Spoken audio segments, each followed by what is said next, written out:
that most Yeah. kids can go to school, and then you're in a refugee camp and you realize that none of that is true. Well, Eric, for most people who go through life, they never really experience what it's like to be in a war zone, to be somewhere where there's not peace.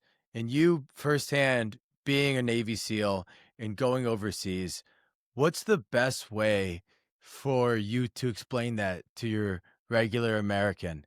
yeah, it's such a good question, Ethan. I think that one of the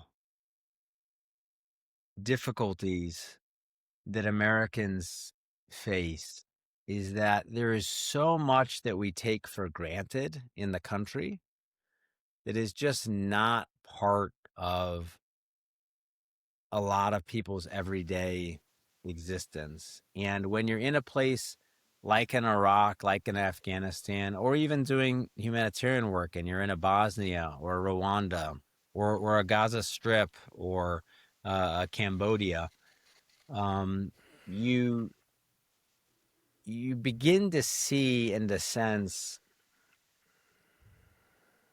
how insecure human life can be. That, when you're in a refugee camp, you're talking with, these are all people, they've all lost their homes. Many of them had lost relatives in the violence. They're now in a place where they don't know exactly where their next meal is coming from. They're not sure what their future is going to look like.